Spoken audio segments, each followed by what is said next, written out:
And you're listening to the 402 Business Insider. I'm Travis Filan with Transformation Marketing, and with me is Gary. How you doing today, Gary? I'm doing great. I did some laundry, read a book, sent some documents, cleaned a little bit. Like, I'm done with Saturday when we're done with this. So Oh, man. I'm going to take it easy this afternoon. You've had a busy Saturday already. Yeah.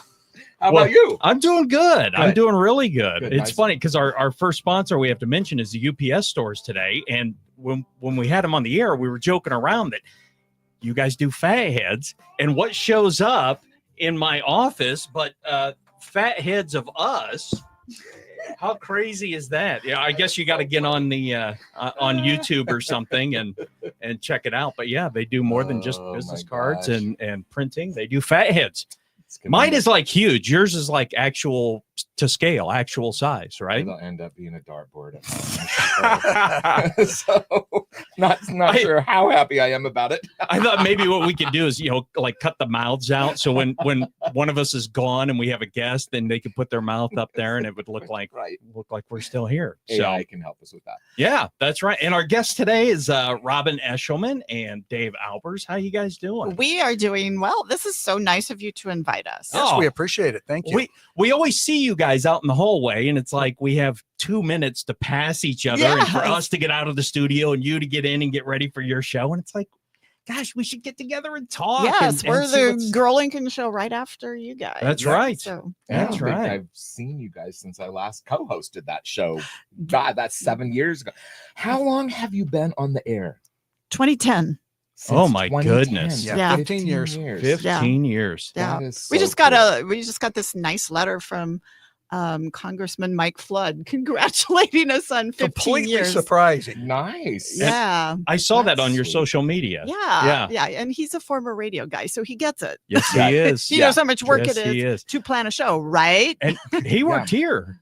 Didn't he work? I think he worked at Broadcast House back in the day. I think at one of the stations. Yeah, I think he worked at Froggy. Yeah, that sounds if right. I'm remembering it correctly. think So it's so. been a long time. So many of us have passed each other through all our years of radio. And it's like, I think we worked together back then. And yeah. So both of you are business owners, right? And so, Correct. Robin, you and your husband have Eschliman Commercial Real Estate. Right. So tell us a little about that. How did you guys get started in that? I have been in commercial real estate my whole career, ever since college. Really, Joe Biden was a boy. And so I worked for the big company for probably 20 years and then went out on my own when I was in my, mid 40s. By then I was pretty established. And then my husband sold his retail business, Dietz Music House. Right.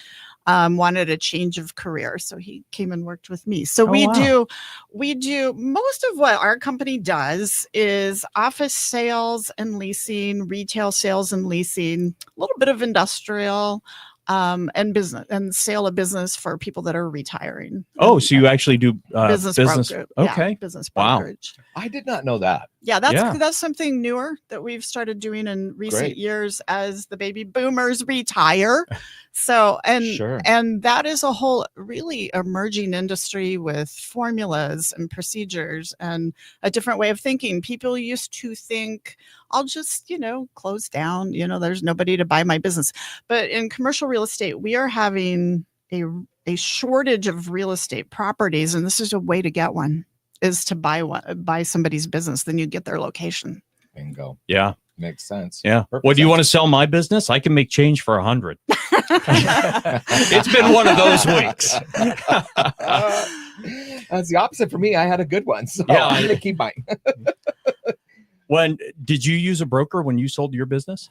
No. But I had 2 businesses in town that had wanted my business forever. Oh, Right. So That's I handy. did have it valued. I did have a valuation done, but technically we were in COVID. So my business, hospitality, we lost 72% of our business that was contracted for that the rest was of the so year. painful. I was remember March. that. Yeah, I remember when they closed down, and we did do a ton of work with the universities, a lot of corporations, everything, and it was going to be just a 2-week thing, So we had brides calling, interiors, trying to deal with them. The weddings kind of came back first, but most of the corporate work, we received letters like from the university that said we're shutting down anything corporate, entertaining, or anything for the rest of the year. Right. So March to December. So I thought I would have trouble selling, but I had really good relationships with them, and so went back and forth and sold it that way. But I had a valuation done like you at least have to have earlier. that. Yeah, because I'd always wanted to be a realtor, which is kind of funny. People are like, where did that come from? I always wanted, but it was like, oh, I can't show my shop now because, you know, Robin's daughter's getting married next year. There's always some reason why, you know, right. I don't want to face her and say, gee, guess what? Well, see, it's funny because there was some company, they like one of those traveling type companies that roll through town and they'll evaluate your business and they'll sell it. And after they're done roofing. More or less, yes. And my wife got hooked. And so we went in there, we did this all day thing. And it was so weird because they would pull you out of the group and have like this side meeting to talk to you about your business. It was the most awkward, uncomfortable thing. And like our business is weird. We're a marketing firm. So, I mean, what's the value of our business? It's all relationships and, you know, there's contracts, but still, I mean, well, try to be the florist where you're the designer. Everybody knows your work, and that has to be taken in consideration with what you're doing from business. It is a constant struggle. Sure. Is the business scalable, or is it just you? Right. Exactly. And what can we get if it's just you? Can we get something for your equipment, your inventory? Can we do a little bit better than the typical commercial broker would do for you? Right. Yeah. You're rolling accounts receivable, that type of thing. Yeah. And are you going to stick around and stay and try and help nurture the new owner? Yeah, that would be or do you just want to leave the keys at the cash register and go? So Dave, like the rest of us, you're in adult daycare too, right? I mean, real estate. Sorry. Well, I am, and I've been doing it for a few years. I actually got my real estate license in 1985. Before Joe Biden was born. That's right. Wait. And the funny thing is the reason why I got interested in real estate was I took a course in college, taught by somebody that Robin and I both know, and it just was very interesting to me. And I graduated from college, and I said, I'm going to go out and try to do this. And what I did was for about 10 years, I was what they now call a house flipper. I bought and sold houses. And then I had a bunch of guys working for me and doing construction work. But I always had my real estate license at commercial firms because I kind of felt like in the long run, that's what I wanted to do. And so that's what I did. So there was a period where you did both residential and commercial? Oh, yeah, for about 10 years. I mean, we don't see that much anymore. Well, but I didn't do residential sales. The only residential stuff I did was my own stuff. Right. So I didn't really I shouldn't say that. I did a couple residential sales for friends. Sure. Of course. But not them. Not that many. Yeah. See, and I was always curious because like when you're in real estate, when you're like flipping, you're looking for houses that need help, you know, and do people just call and you go, you know what, I'll just buy this or make them an offer, or how does that work? It was a lot easier back when I was doing it, which is why I kind of got out of it. There wasn't the level of competition that there is now because everybody has heard about it and everybody's trying to do it. I simply put an ad in the newspaper saying, I will purchase your home with cash. Mm-hmm. You were an early adapter flipper, you know, and so that's what and so people would call up and I'd go over and take a look, and you'll appreciate this. I got proficient enough at it that I would go into the house. I'd say, hold on, I'll be back in 15 or 20 minutes. I set my car, did my calculations, went in, and I said, here you go. If you want to do it, we can do it. Nice. And if you want to close in a week, I can do it. Yeah. So, I mean, my point is, you know, now people will go through the whole process, but I knew the market that I was dealing in well. See, and nowadays, to me, flipping is a 4-letter word, right? Yeah. Because there are so many people out there that are terrible at it, or terrible on purpose at it. They know enough how to put the lipstick on a pig just to sell it off and make a fortune. and then it leaves somebody holding the bag. I wish I made as much money as they showed them doing it on television, because it never works that way. On HGTV, Never TV, that one. Yeah, that's very interesting. You know, and I see everything, right? Because I'm out showing these residential homes, and I can almost tell you, I know who probably flipped this, or I probably know who flipped that. And you see just a lot of everything. Well, I had a formula.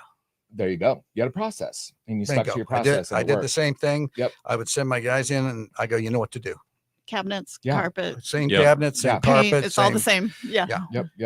And that's funny. We do the same thing, except we don't flip. We buy, we hold. Right. But we have the same cabinets, we have the same carpet, we have the same wall colors. Even at my house, it's the exact same. Yeah.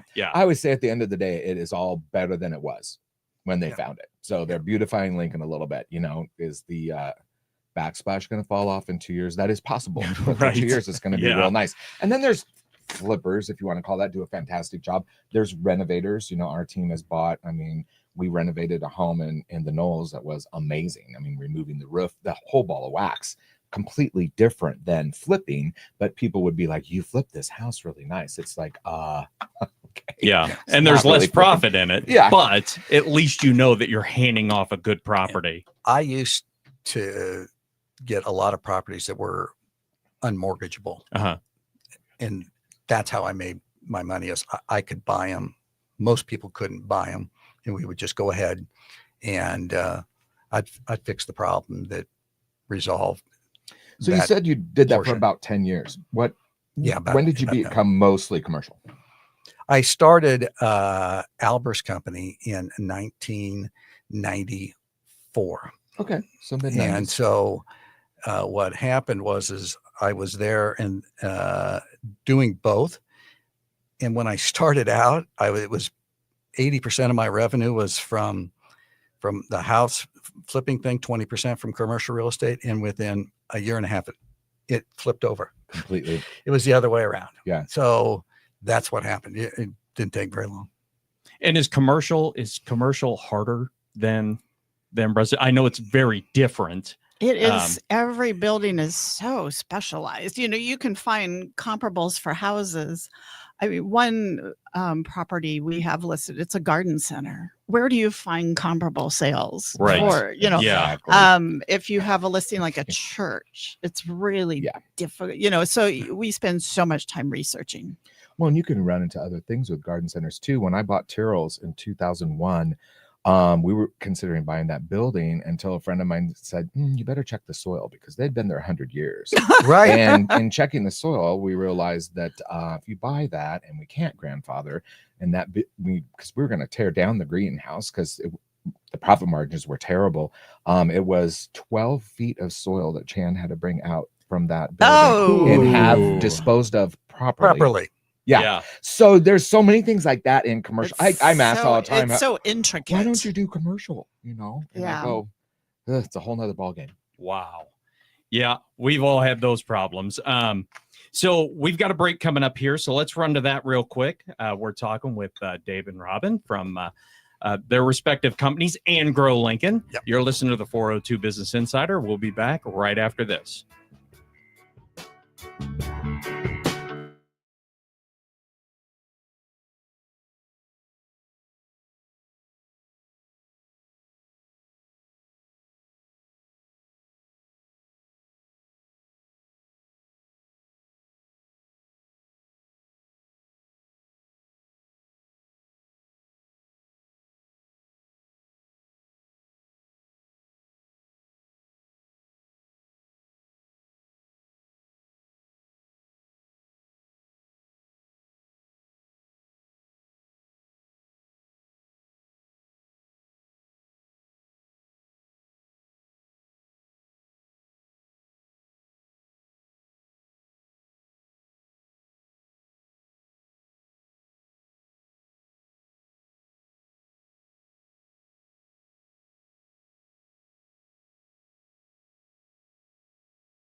Stories of local success. 402 Business Insider on 1499.3 KLIN.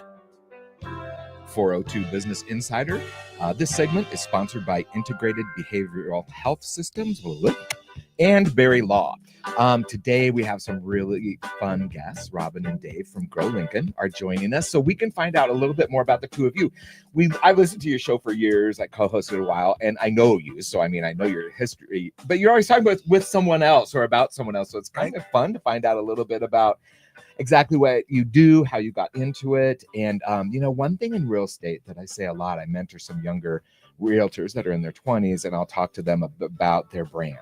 You are a brand, right? And so you have to establish your clientele. Tell us a little bit about, you were doing commercial from the get-go, Robin, right? Right. And Dave, you were doing the flipping and then into commercial. But tell us a little bit the process of establishing credibility when you opened your own business, or did people already know you? How describe that a little bit. When I opened my own business, by then they did know me because I had done some time on the city council, which I would never trade that experience for anything, but I would compare it to 4 years of never ending jury duty. And it was the longest 9 years of your life, right? Oh my gosh, like a root canal that would never end. That's how I would describe it. It's 24/7, So a lot of people knew my name. Sure. So and when I wanted to start my own company, I went to the lawyer and I said, I want to start a real estate company that has an easy name, because I'd worked for one that had a very difficult name. And I said, I just want to call it Commercial Real Estate Services. I want everybody to understand what I do. I don't sell houses, Right. It's not this big long name. And he goes, no.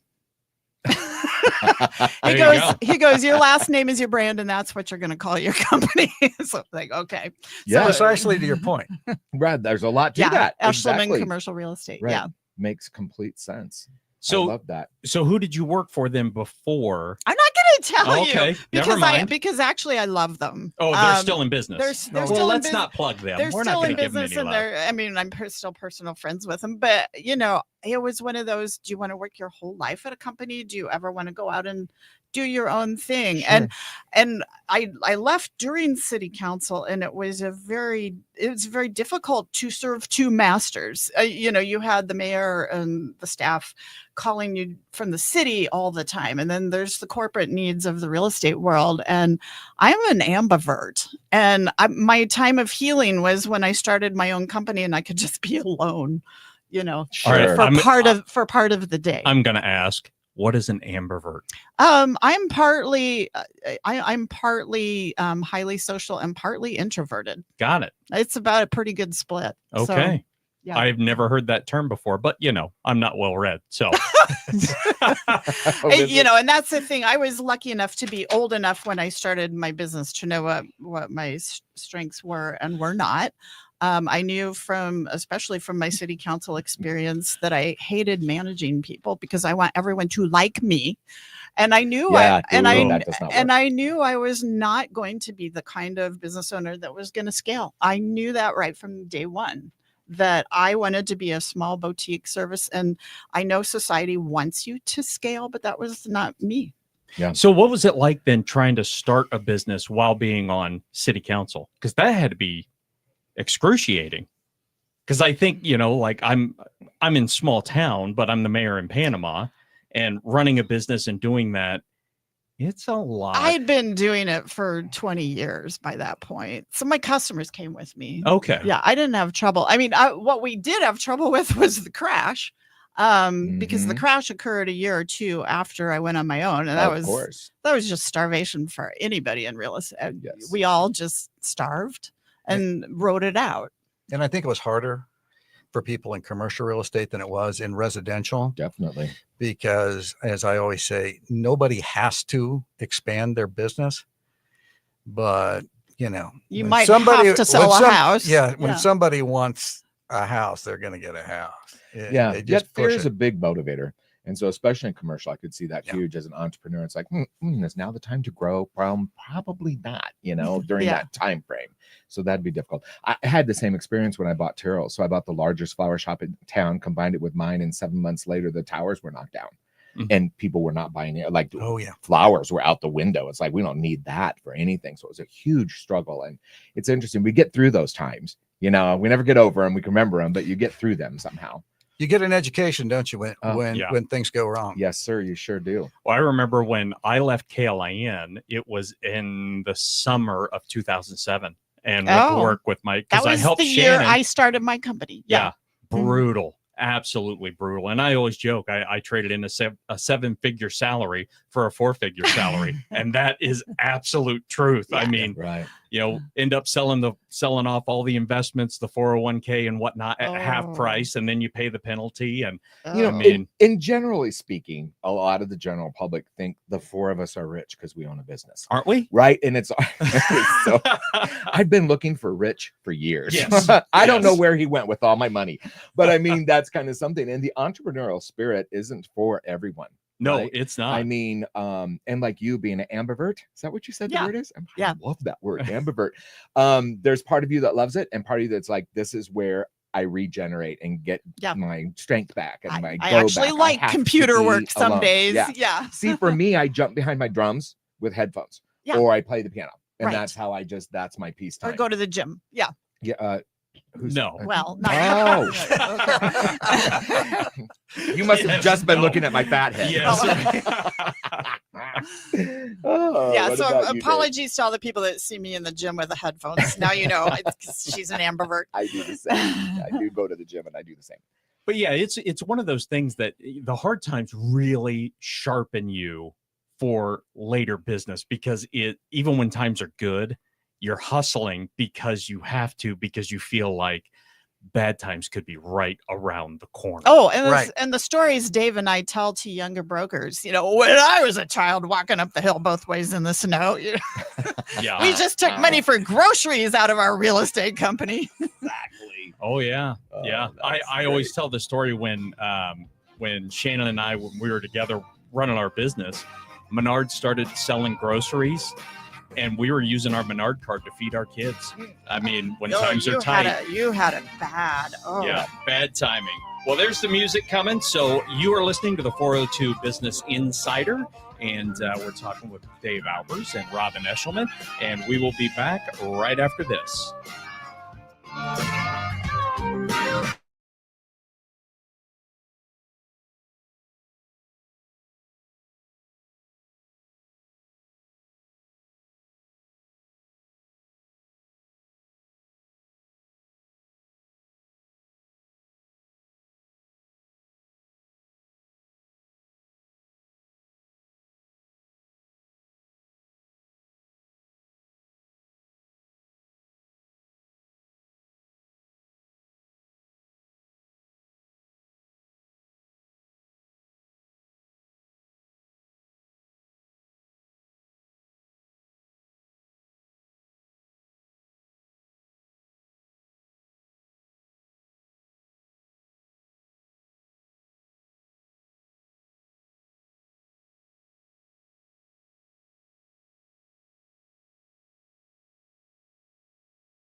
Building business, one story at a time.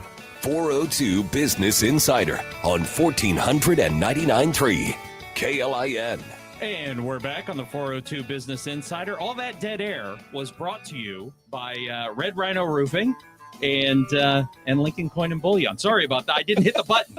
I'm always standing over here. Now we have an extra guest in here, and I'm at the wrong part, and I hit the wrong button because the mic's right. Anyway, you're so human. Little inside baseball here. A little more than you wanted to know. We're back. We're talking with Dave Albers and Robin Eschliman from Grow Lincoln, and we haven't started talking about Grow Lincoln yet. But so before we do, though, what are like some big, when you guys started your business, there's always that one big, yes, this was the right choice. I'm so glad we started our own business.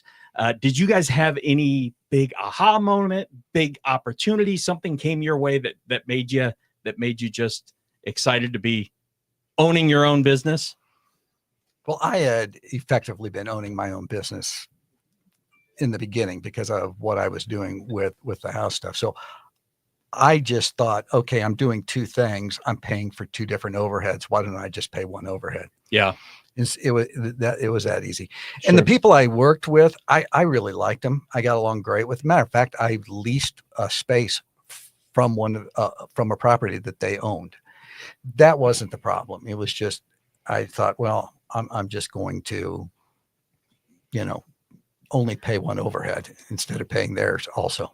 And that's kind of scaling your business. It's kind of tough. Sometimes. But it was, like I said, it was odd how it just flipped in a fairly short period of time. Yeah, it just, and you just knew. And I kind of knew that something like that was going to happen sooner or later. Yeah. See, and we've done that in our business where you get into you start getting to a point where it's like, oh man, here's an opportunity and here's an opportunity, and then you start getting out on the skinny branches with all your different directions, and you go, it's time to rein this back in. Yeah. Maybe we don't need to do this part of our business anymore. So did you have anything when you switched over? I knew exactly what I was getting into. I did go through a time period later, especially, the recession, things were kind of slow and you didn't have as many appointments, and I got lonely, and I would go to the Chamber of Commerce and LIBA meetings to meet friends. And then I did try to join another company for a while, and that didn't end up working out. I went back on my own, and I have just never, other than that loneliness, which I've learned to deal with, or, I often share with people. What I've learned is that I really do prefer the flexibility of owning your own company and being able to make a lot of your own decisions. Yeah, certainly. Sure. Yeah. It's a huge difference. I love that now. I mean, I had my flower shop for 38 years. I had all the way from 30 employees at one time down to 5 employees at one time, and always loved the people I work with. But I am so, I'll say one more, so happy not to have employees now. Don't anybody that work for me take it personal, especially not Travis's wife who worked for me. But it is just nice to be on my own. And it's like, I'm going to get what I put out of it. If I don't put into it, I won't be successful. You didn't ask me the question, but my big aha moment was oh no moment. The very first house I showed, I left because of the crackheads in the basement that finally started making noise after I found evidence of them.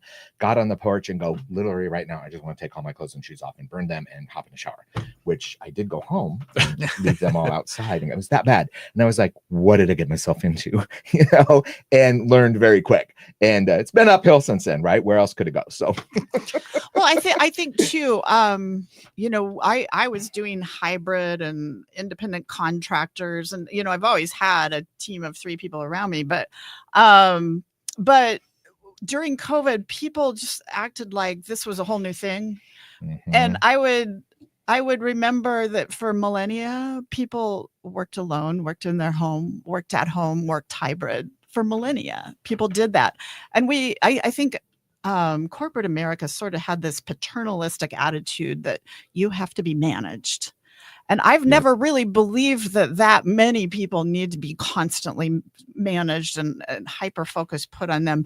We have in our DNA to survive and to work hard and to provide for our families. And I think that all of that corporate micromanaging is just so anti-biology. And so many Americans proved during the COVID that they could work at home. And so many of them did go out and started their own businesses during COVID. Yeah, definitely. And, meetings can be a killer. That's the other thing with the corp, whether you're working from home or not. I mean, I talk to a lot of people that are working from home for their corporations now, and their killer are meetings. It's just like, and we have them in real estate all the time. I mean, the CE you have to take, but we're always having educational meetings or this or that. I've really gotten to a point where I really decide I've been in a meeting with that leader before and I'm not going. Yeah. Just, I mean, either we just have a different personality or it's just not going to be profitable for me. It's nice to be able to make that decision. Yeah. And real estate's such a great field if you're like that. If you sort of like that umbrella of having some team members, bingo. But you are kind of a lone ranger, it's a perfect career for you. Yeah. So, Dave, are you the Lone Ranger? Well, I have other people in my office. You have a team. Yeah. But while I do the same thing that Robin does, I also do property management. And so which I do not do anymore. Yeah. Bingo. That's a whole nother ballgame. And so that you have to have a team for that. Have a team for that. And so I have, but we do only commercial buildings and associations, property associations. We don't do multifamily or single family residential. So we kind of specialize in those areas. Yeah. And now I own some multifamily and single family stuff, but we don't do it as a third party. Got it. Sure. Provider. And commercial leases, it is, I mean, it's a lot to understand. Yeah. And it's funny because I own some commercial properties, but we rent them like houses. Yeah. It's just a friend of mine, he has several businesses and he's telling me he's digging up, paying to put plumbing into this strip mall. And I go, you have to pay for that? Yep. Yes, you do. It's called triple net. I'm like, okay, as a property owner, I'm like, explain to me triple net because I like the sounds of this. If I could have money for every time I explained triple net to a business owner leasing commercial space, I would be a rich woman. Yeah. And interestingly, we are having an attorney on our show right after this who's going to talk about those commercial leases and how people are just lost when they. Oh yeah, yes. When yes. It can be very confusing. And here's the other problem: unlike residential, where most of your language is pretty much the same, correct? They can be all over the place in commercial, so it's just different. He was telling us that before. When we were planning the show, that now they're having to put stuff about the tariffs in commercial leases. Yeah. Oh, so, wow. Yeah, I'm excited to hear what he says about that. Yeah. Oh, yeah. That'll be interesting. It was funny because Troy sent me a copy of his lease. Like my lease is 2 pages long. I'm probably doing this wrong, but I was going through it and it's like, oh my gosh, I need somebody. If I'm going to move to this model, then I really need to hire somebody who knows what they're doing. And that's where you guys come in. Well, just for instance, a lease that I'm working on right now, 47 pages. Oh, geez. Right. So I rented in Edgewood when I first opened my store in 86. Oh gosh, what was his name? It was in real estate for Hub Hall. Oh yeah. It was he and four of the guys that built Edgewood. Great landlords, great lease. I could read it. It was 12 pages long, I think, but very simple, very easy landlord. And then it was bought by a company out of Omaha that came in with a 67-page lease in 1988. Oh my goodness. Every lawyer in New York. And I thought, I am not signing this. And they're like, well, your lease is going to be up whenever, whatever. So I started looking, and in the meantime, my heater went out.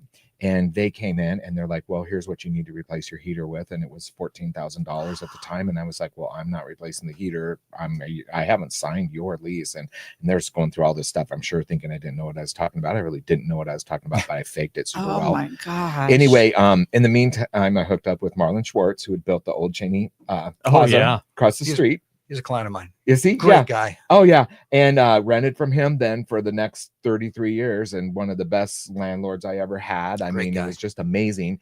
And his lease was sensible. And it wasn't very long before a lot of the people out of Edgewood were just leaving, because Bob and Grace Milton, Misty's, it was the same thing. Then the next thing I got was a bill for my share. I had 2,400 square feet, and my share of the landscaping bill that they just did and then billed me was $20,000. His was like $150,000 30,000 because of his square foot. Yeah, it was crazy. I'm sure that's probably changed a little bit now, but when did triple net kind of become a thing? Has it always been around in commercial real estate? Was it before Joe Biden's grandmother was born? Or you're this? I mean, I'm just curious on that. It was. I mean, when I started out in the 80s, it was a thing. When you have some of these local landlords, a lot of them just do things kind of the old-fashioned way because that's what they've done. They're comfortable with it. But if they go out and get a whole legal team together, what it is doing is it's shifting risk. Sure. It's shift risk from the landlord to the tenant. Yeah. It's really all it is. Yeah. Yeah. I remember they wanted a percentage of my profits. And I said, what about losses? Are you sharing that percentage? Yeah, right. Yeah. That was a big no. and that was a thing that was very common in malls, but it wasn't very prevalent in smaller little strip malls, which is what I think was the challenge in 1988 when that all happened. Yeah. And I don't know if I want my landlord going through my books. Yeah. Right. Well, we have a lot of leases where we have them tell us what their sales are and what, because we're trying to figure out if they want to renegotiate with us. And this is from a property management perspective. Are they lying to us? Or is this just a 1-year blip? Or is this a trend that's going for them? Or why is it that the rest of the people in your business are doing well and you're not? Yeah. Yeah. Actually, if a landlord is thinking about raising rents in a shopping center, it's probably good to know what everyone's sales are before you do that. Because if everybody's struggling, you're just going to hurt them more. Yeah. Sure. Yeah. Or they'll leave or go somewhere else. So I would say it's not a bad thing to share your sales with your landlord. Interesting. See, like I think of it like the IRS. I've been losing money for 20 years. I've never made a profit. I'm sure they're listening right now, and I'll get audited this year. But no, I'm glad I never said that. I love it. Right. So there are more though than just triple net leases, right? There's I don't know if it's a single net, double net. There's where you just pay the taxes. Well, keep in mind something.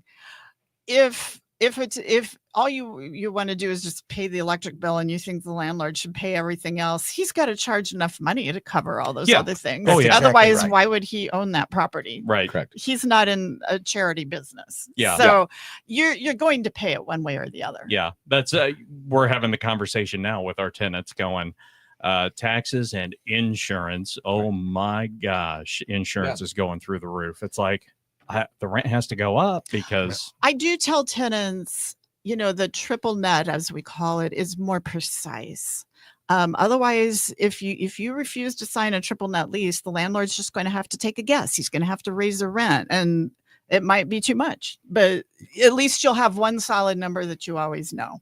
Right. True. I think triple net is not bad in my opinion if there's good communication up front. And good we need some landscaping done. So let's talk to the tenants. Hey, we're looking down the road. We're going to want to do this. Let's get your input, whatever. Be warned. Yeah, something like that where you can plan. Because we had a drought. We had to water and water and water and water and water. Yeah. So, how does that work? Do you see that happening? Snow removal. That's a big one. Right. We get that all the time.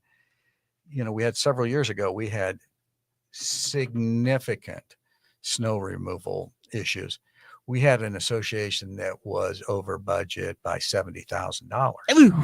Ouch! Whoa. And it was very common for them to be $10,000, $15,000, $20,000. And it was freakish year, a lot of snow. Yeah. And so we have to make sure that there's plenty of money around to take care of that. That's part of, as a manager, we have to assume that something bad's going to happen sometime and figure out how that's going to be paid. If we have to finance it through some other entity or just have a fund available for it. Sure. So for brand new business owners or people who are just getting ready to, like my business started in our basement, and for people who are going, hey, I'm getting ready. I think it's time to find a location, either an office or some reason. What advice would you guys hand out to them? The first, depends what type of business they're going to go into. One of the things that I would suggest is that if it's something that's office related, maybe just go and rent a single office somewhere in one of these office sharing places, or just a single office. You can do that reasonably inexpensively, and then you can grow yourself from there. Now you can't do that with retail. You have to have a retail location, much like you did. Oh yeah, Gary. location, and it's all about the location. One quick thing, just for your listeners: triple net, 3 things. Triple: common area maintenance, property insurance, property taxes. Those are the 3 things that make up triple nets. Now there's a lot in common area maintenance, which is what you were talking about, but those are the biggies that we deal with. And when we are a property manager at the end of the year, to Robin's point, we have to reconcile all of our leases that are triple net leases. So we go in and say, okay, it costs $5.27 per square foot this year to do this, but we charged you $5.30. So we have to give you 3 cents a square foot back. Okay. Or the other way around. Okay. So you have, like you said, you have a big snow year or you have a no snow year. Right. I mean, we've had them both. Right. So you're kind of doing this balance of, well, we're planning on 9 snowstorms this year or whatever it is, and you kind of base it on that, and then you reconcile. Right. Okay. Well, that's good. It takes a lot. That's a lot of juggling. It's a lot of juggling, a lot of time. That's why it's harder than people think it is to do triple net leases. But and here's the other problem: they're all different. Yeah. Particularly when you're dealing with national companies. But it is the most fair way to do it. Yeah. So it's it makes sense. For me, like if I were going to go and find a place, I would find somebody. I would call you guys and just have you lead me through the process, because it's a lot to know. I mean, I tell people I own real estate. I don't even understand triple net. Yeah. And you're going to have some capital. You're going to have a business plan. Landlords might want to see tax returns. You're going to need an accountant. You'll need a team. And so we tell you what kind of team you need to be putting together. Yeah. And I love if you're just doing an office, we decided we were going to move into Omaha, our business. And we just went to, I don't even remember what the company was called, but they had a big building. And we just rented one single office. Bingo. It was pretty cheap. And then when we decided, I'm tired of driving to Omaha, you close the door, you move on. Yeah. Right. You know? That's my so point. Flexible. Yeah. But if you were there and you said, okay, I need 2 offices now. Yeah. And so, you can expand. And easy to expand. And once you get to about 3 or 4 offices, then you might as well just go out on your own and lease your own space. Yeah. Usually. Very good. All right. Well, we've another break coming up here. So for those of you who are just tuning in at the 11 o'clock hour, we are now on at 10:30. So that's why we're halfway into this conversation. So you're listening to the 402, the newly expanded 402 Business Insider, talking with Robin Eschliman and Dave Albers, and we'll be back right after this.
Lincoln's entrepreneurs, one conversation at a time. 402 Business Insider on 1499.3 KLIN. Welcome back to 402 Business Insider. This segment is sponsored by Western National Bank and Complete Family Dermatology, two fantastic sponsors. Yeah, I'm actually going to see Complete Family Derm. It's one of those, I was looking in the mirror and you kind of see a spot that I didn't normally see, and you go, I better just go get that checked, and it's one of those, what is different on your skin, and that's why skin cancer is a killer. People don't realize that. Yeah, definitely. Scary. Very, very scary. Well, we have the pleasure today of speaking with Robin Eschliman and Dave Albers. And you guys, of course, are Grow Lincoln the show on just after this. And what station's that on again? It is on 1400 KLIN. Oh. Yeah, which is absolutely wonderful. And I sponsored your show for years, right? And you would sub for Dave if he got sick. Yes. And sub, which was wonderful. That show, speaking of the title Grow Lincoln, the show itself has really grown too. I think, your Facebook page is fabulous. I love that. People are so engaging in that. But tell us a little bit about how the two of you decided to start that show. What were some of your early on challenges? Because that would really help us a lot to know. That's all we have are challenges. What have you seen in growth in it? How do you feel about it now? Well, number one, Robin and I knew each other prior to starting the show. We were frenemies. We were friendly competitors. We knew each other through the Realtors Association. We worked on projects. He supported my city council campaign. Yeah. So Robin completed her tenure at city council, and I think she kind of had been listening to the Grow Omaha show.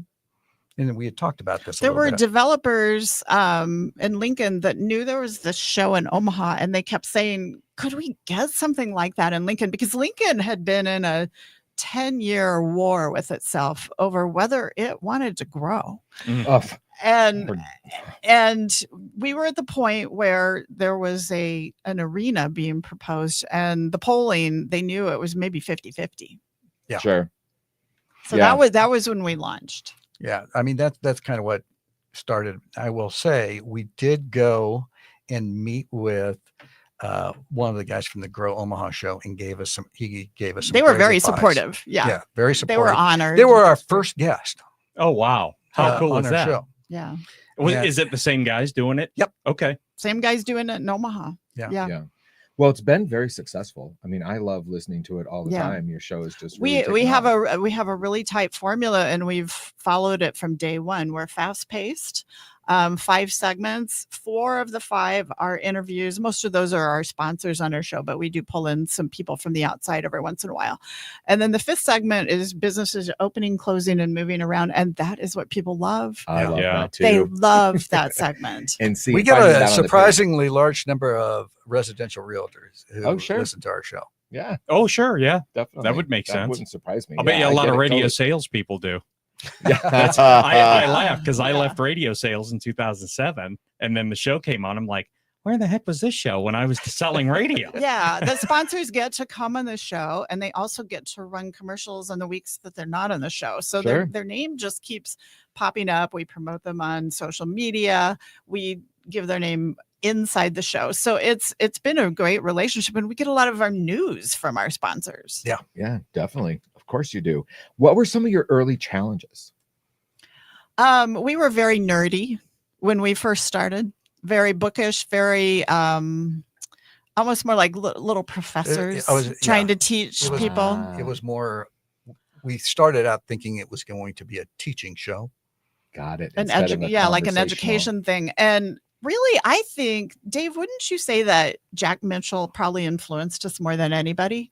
Because Jack is it's got to be entertaining, you guys, and it's got to be fast paced, and we're not going to land on anything too long here. We're going to keep this moving, right? And keep it fun. And Jack calls it edutainment. Yeah.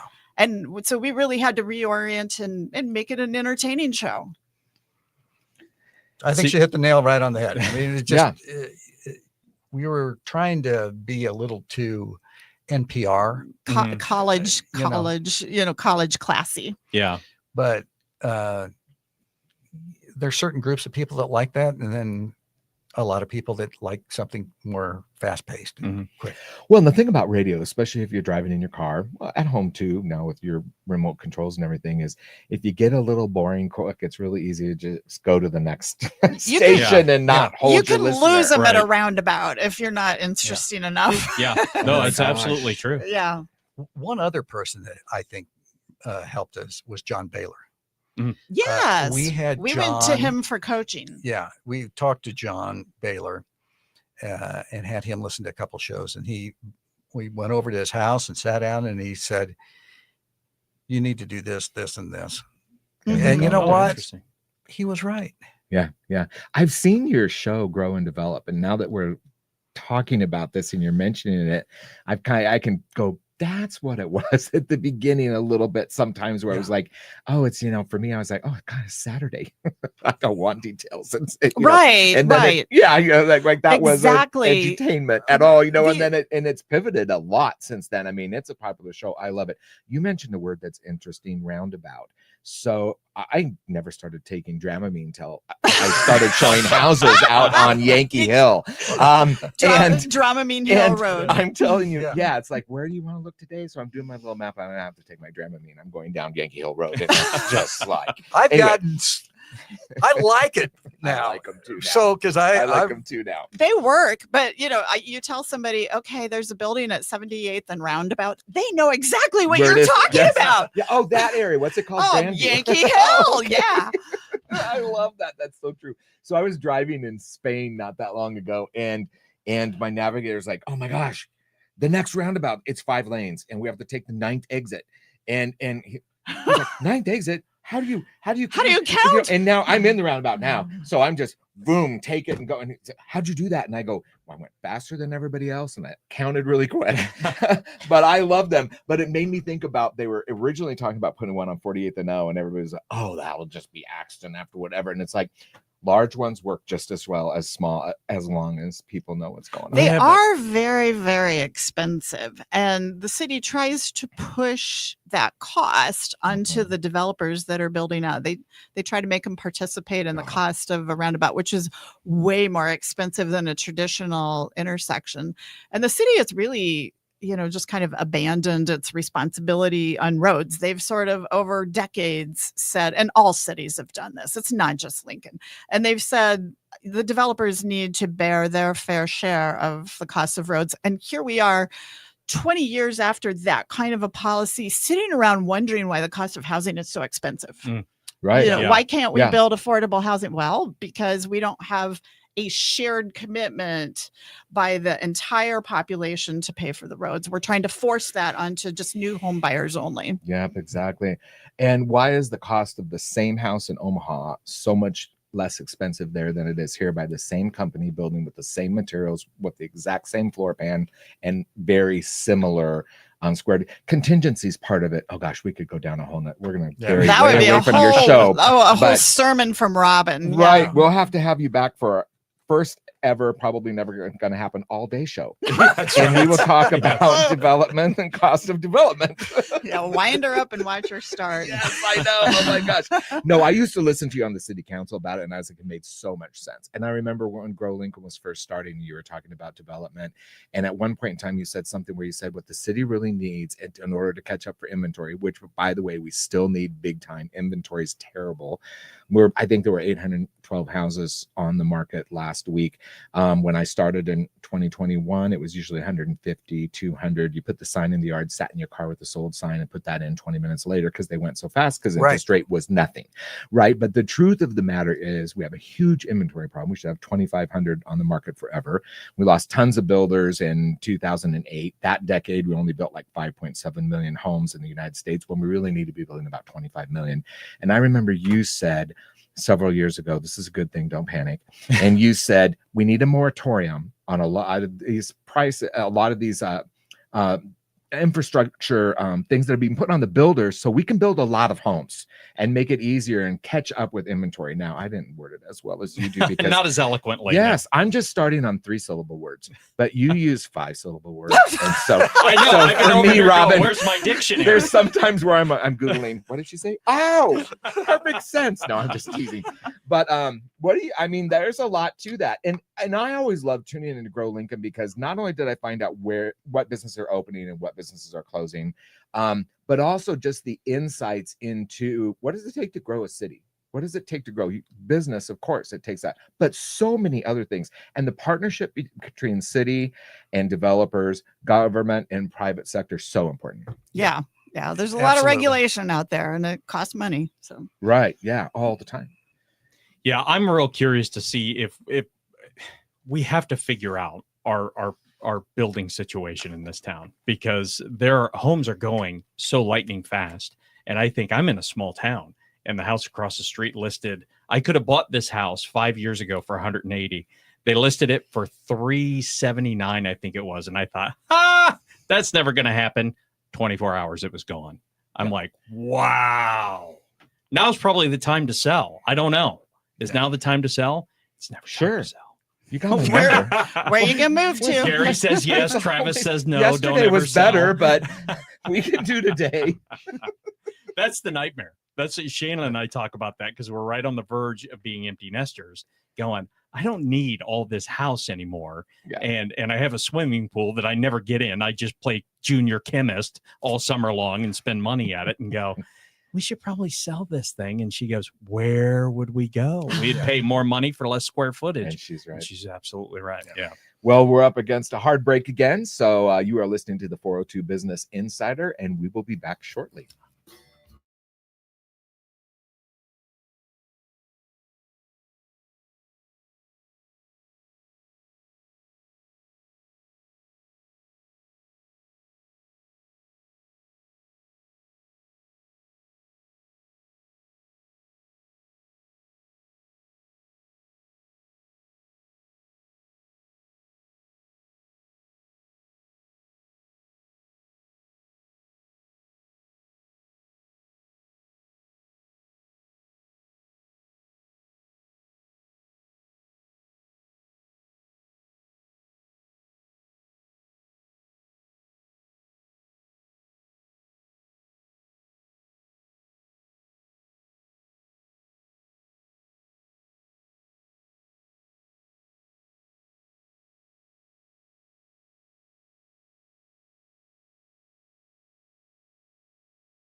93 KLIN. And we're back on the 402 Business Insider. Seems kind of weird. It's like another segment. Yeah, we have another segment, and even one after this. It's kind of nice. I love this new format because I feel like we've always run out of guests or run out of time before we run out of guests, and now we actually get to dig in and have good conversation. So maybe by the end of this, you won't feel that way. Maybe not. Maybe not. Next week might be different. But you mean it's not over? I thought it was over. No. This segment is brought to us by the Lincoln Airport and the Lincoln Chamber of Commerce. Are you guys members of the Chamber of Commerce? We are. Yes, both of us are. I tell you, Jason's doing such a great job down there. Very Yes, he's doing a impressed very nice job. with him. He is very wise and he's not emotional, but he makes his point. And a heck of a dresser. Yes. He came in here. He came with radio face and outfit. Yeah. It was like, oh, Jason, I'm you like, on target here. Yeah. But it was funny because my wife, when we were interviewing him, my wife goes, "You're not wearing that because you're on camera and you're going to be standing next to Jason." I actually dressed up because I knew even on a Saturday, he's not coming in on a t-shirt. So. And I'm going to say this very bluntly, how impressed I am with his staff. He does not have one dumb person working there. Those are smart people. Well, he has surrounded himself in some cases with people that they are his equals at the least, and sometimes maybe better. And a leader that can do that is an impressive leader. You have a lot of leaders that they get that position by keeping a seat warm for decades, and then they become suddenly this leader. Yep. Where Jason is more like, he said several times on the air when he had him in, he goes, "It's my team. It's the team." And he's not afraid to give them credit, and it's a good thing that he does. And that speaks volumes to me. Mm-hmm. Yeah. We're in good hands. He does a very nice job. And that's a crucial lesson in business ownership is surround yourself with people who are better than you. Exactly. Because if you have to bring them up to your level, it's going to be difficult. Then you're just a teacher. Yeah, exactly. Yeah. Well, and specifically, hopefully better than you in an area where you have a deficiency. Yeah. Right. Exactly. Which is easy because, all I have are deficiencies in my business. And then everybody's better. Yeah. And another thing is then just make sure they have what they need to succeed. Yeah. That's the key. Don't micromanage it. Like we were talking earlier about corporate American could do sometimes. That is not his game plan at all. And I think the chamber's just it is skyrocketing. Yeah, it's just going to become even more. They're killing. Yeah, they're doing an incredible job. Well, let's go back to this is a great question for you guys. What's it like juggling your real estate businesses that you do and doing a radio show? Surprisingly, it's not as difficult because what we do, we find out a lot of this information before everybody else does because we're involved in commercial real estate. Right. So that helps us with our radio show. Right. And so that part is helpful. The time commitment is way greater than people think. People have no idea how much time it takes. Yeah. Oh, yeah. I think we spend 15 hours a week for a 1-hour show. Woo. You guys do a lot more. That's probably why your show sounds better than ours. I'm counting driving time. And, Yeah. We probably do 2-3 hours at least now that we're 90 minutes, it's going up. But because we do 4 guests every week, and so we are doing that planning 2 and 3 months in advance. And then we get questions about what's going up where, and if one of us doesn't know the answer immediately, one of us goes out and finds what is happening. Yeah, we drive around. On that note, I was going to ask, so you're not working part-time for the permitting department at the city? Because I listened to you so many times ago. There was a permit pulled for, and there was a permit pulled for, and I'm like, she works there. I think she works there. But that's your research, which is a lot of that. Dave People don't think about that. Dave you do that, I'm sure. That's part of my prep work. Robin does a lot of this work. I write the script and invite the guests. And then I go and I look and edit things to make sure they're all there. But then the permits, I pull those. Every single one. That's a lot of research. Yeah. I pull every single commercial building permit once a week. Every single one. Wow. That's nice. To know what's going on. That's smart. Very smart. But I don't know. Robin and I just kind of figured out a system that works for the two of us. Yeah, you know? we've been doing it the same for Yeah. 15 years, and our guests, they know exactly what to expect when they walk into the studio. It's rapid fire. Put out the Ted from our company puts the podcast out on Monday. Yeah. So, well, one thing I remember from co-hosting a show when I would sub for you guys is the financial guy, and you have to read that little disclaimer Yes. for him, and it's kind of like blah, blah, blah, blah, like you can't say it. Like I remember the first time you wanted me to read it, I was like reading. You have to practice. This is a tongue twister, to say the least. I put that on tape. It's like, I know. Yeah. Well, anyway, it was like, I always thought, how do you do that? Of course, now you're used to it, but read it fast. yeah. And you guys probably put into each guest time commitment wise, like what we do. This show was kind of hard to prep for because I had to prep for Eschliman commercial For real 6 estate. And then segments. Yeah. I mean, and then I had to read about your business and then grow Lincoln. And so I'm reading about, 20 people's businesses Yeah, a month. that has to be a lot. Yeah. Right. Because you have to be prepared because you never know which way an interview is going to bounce. Mhm. And we're laughing off the air here is I don't think we hit one note that I had laid down on my sheet because you never know, but you have to be prepared and you have to know about people's businesses because if it bounces, you got to follow it. You know? Well, I'm a big believer in proper prior planning, preventing poor performance. We're doing. I like that. You like the Peter Piper one too, don't you? Look, goodness gracious. We're doing a really fun theme. What's it like to be and we actually have them walk through what a day is like. So if you're thinking of changing careers, or if you have a kid in college that's trying to decide what they want to be when they grow up, this is what I do in the morning. This is what I do before lunch. This is what it's like in the afternoon. I like to tell my mentees, I'll say, okay, we're going to talk about realtoring today. Not real estate or anything. We're talking about realtoring, what that looks like. So if you think you're just going to set your schedule and that's what it's like, and then Robin and Ted call up and go, hey, we want to go see this house at 5:30 where we're your 5:30 just went to, you need, and that planning, it's kind of interesting because it's difficult to plan, but we should, the next time I find a house that I want you to show me, you should bring your mentees with you because it's like, have you guys ever seen Outbreak? You should see the houses that I buy. Gary is like, he's got the suit, he's got the mask, he's got all that. If you want to wash them out in real estate or see if they have the guts to hang in there, I'll take them down in the basement. One of the turds I buy. They drove with me once. I'm not sure I can get in the car again. I'm not the best driver. Well, we're up against a hard break again. You're listening to the 402 Business Insider, and we will be back shortly with Robin and Dave from Grow Lincoln.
free.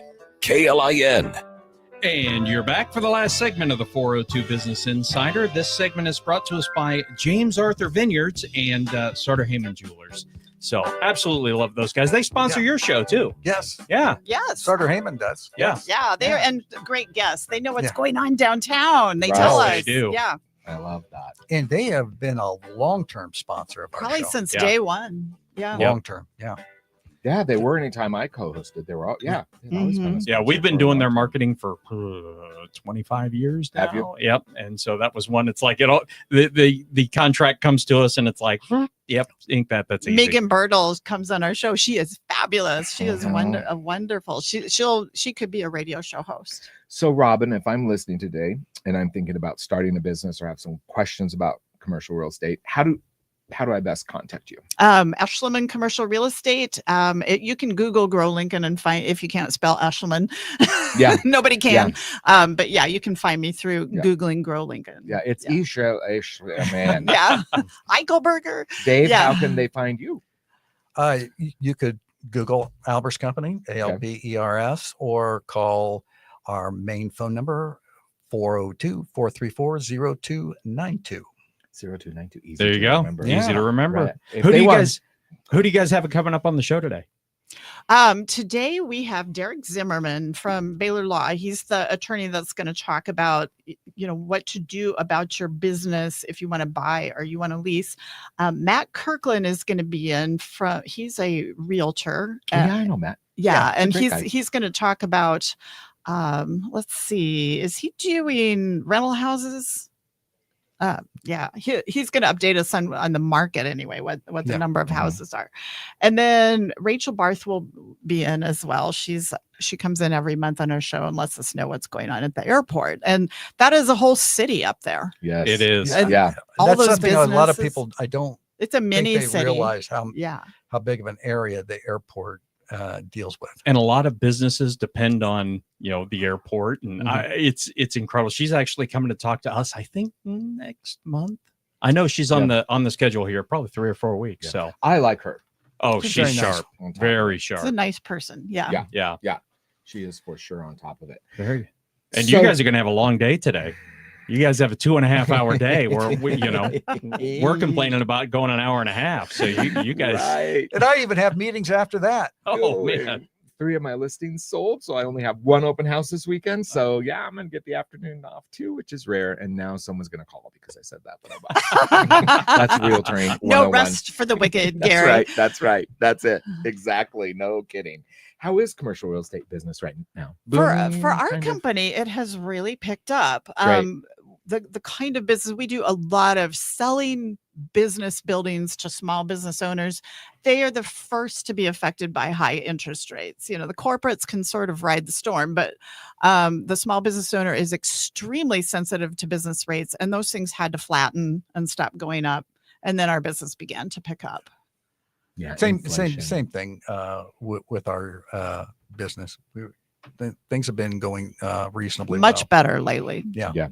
We track the cost of lumber at work in our team meetings every week, and it's interesting to see COVID hit, and of course lumber just went way up, and then it stayed that way for quite a while. And I'm not going to say it's really coming down, but it has leveled off. Yeah. Which when you're building, or I'm working with somebody that wants to build, knowing the trend of how it's going to be, and that lumber's not going to be 1.5 times when I'm ready to frame than it is now is great. So we're at least seeing a level off, but man, inflation makes a big difference for all of us in real estate. Yeah. I mean, it's definitely got to hit you guys. Where we're seeing, we are actually starting to see prices drop in warehouse leasing. And a lot of that ties back to tariff tax, panic. There's that whole industry does not know what's up ahead of them. And so now we're not leasing warehouse spaces. And we've seen prices drop $2 a square foot in the last couple of weeks. Wow. Uncertainty is just crazy. Yeah. Right. And in business, we all need some sort of certainty. Yeah.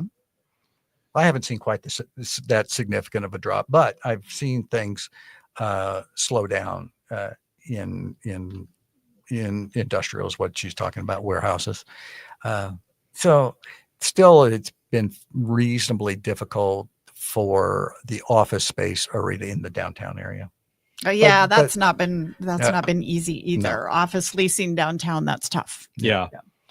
That kind of surprises me a little bit. So when you say office leasing downtown, you're including the Haymarket. I mean, I know. Yes. I want to sound like completely ignorant, but I mean, because I would always think that would still be hopping and everything. I mean, I love going. You down know what's there, going on? Part of it is Antelope Valley is hot. And they're sucking some of those tenants from downtown. Interesting. You're predominantly thinking of the Telegraph District. I'm sorry. I said Antelope Valley. I meant Telegraph District. Yeah. And and of course the corporate office companies have had trouble getting people to come back to work. That's ongoing. Well, yeah. I mean, I'm selling houses and helping people find houses that have to go back to work. The IB moving company, IBM. Yeah. They're bringing a lot of their people back nationally. So people are selling their homes. Fiserv brought everybody back. I did a lot of work with them when they brought everybody back. It's very interesting. They bring them back and then they allow them one day at home. And now they're going back to hybrid. I'm kind of like, okay. I think hybrid is here to stay.